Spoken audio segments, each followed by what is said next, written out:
À l'extérieur de la ville de Plymouth City, loin du château de Moulinsart, Tintin est avec Alexis.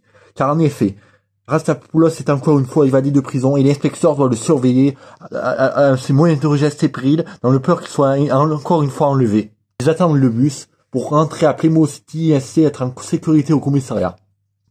Eh ben, Tintin, il a mis du temps ce bus. On aurait dû prendre la voiture. Ne t'inquiète pas, il arrive. Ah c'est bon, ça y est, je l'entends. Le bus arrive.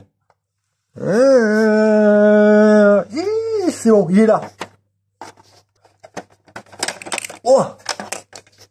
Mais c'est pas trop tôt. Allez, je vous laisse monter, Tintin. Non, montez Alexis, c'est mieux. Signalez-vous au chauffeur. Ok, ça marche. Eh bien, il est bien plein ce bus.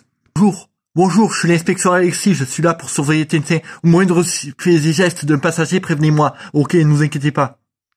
Tintin monte, lui, dans le bus et s'assoit à la dernière place car le bus est également plein.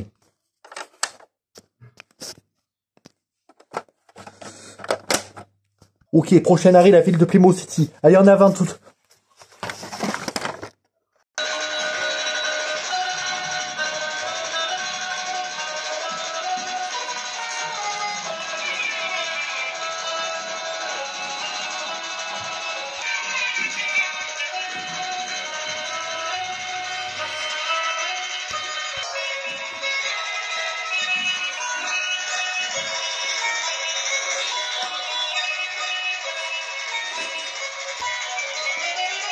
Ah, il y a encore des gens qui sont là, qui attendent à l'arrêt de bus.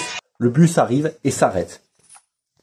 Eh ben, il était temps, c'est parti. Vous essayez là, monsieur, par contre, j'ai pas envie que vous me déconcentrez. Ah, ne vous inquiétez pas, je vais pas vous déconcentrer. Ok, parfait, allez en avant. Le dernier passager doit quant à lui rester debout.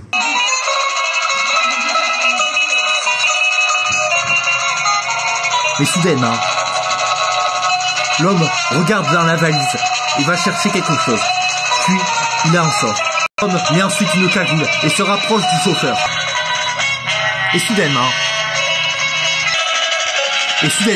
les mains à l'air! Tu ne bouges plus! Oh, arrête-toi! Oh, maintenant, tu vas me dire surtout, on rentre pas dans Plymouth City, ok? Tu nous ramènes à l'autoroute. Exécution! Allez, en avant, tout. Le bus redémarre. Le deuxième homme arrive alors et menace Tintin avec un couteau.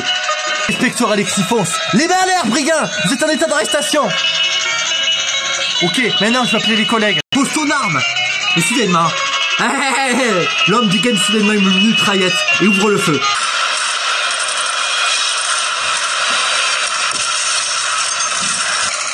Alexis est en plein dans le feu des tirs. Il saute alors. Ah, merde! Rattrapez-le! Le bandit fonce. Merde! Par où est-il passé? Il a dû passer par la soute à bagages. Ok, c'est pas grave. Il doit être sous le bus, on a dit là. Faut l'arrêter. Ok. Mais non, pas grave, il est mort là. Il a dû mourir. T'as pas été à bouger 2 mètres, ok? Conduis-nous à l'endroit indiqué. Ok, parfait. What? Il y a en effet une dizaine de bandits sont dans un bus.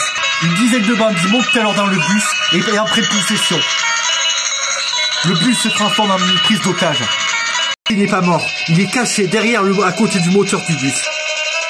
Il a appelé ses collègues discrètement par radio. La voiture de la BAC se met alors à la poursuite du bus. Plusieurs voitures de police arrivent également en renfort.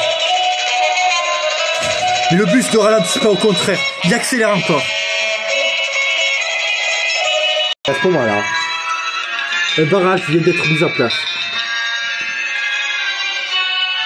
Grâce à Poulos, ils nous ont eu.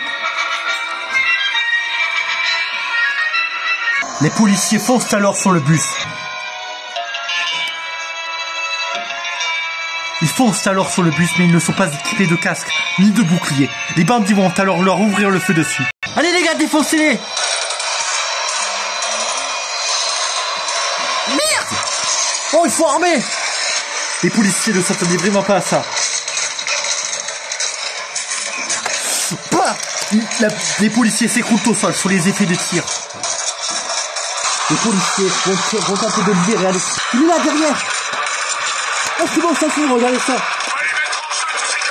Ah, c'est bon, il est libre. Vous n'avez rien cassé, inspecteur. Allez-y, cassez-vous dehors. Inspecteur Alexis est emmené en sécurité derrière le barrage.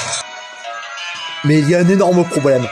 Les bandits ont déjà tué 4 otages et les policiers comptent 20 blessés graves dans leur rang. Ils appellent le GIGN à renfort. La tension va alors monter d'un cran. Qui va gagner? Rendez-vous dans la deuxième partie de la vidéo.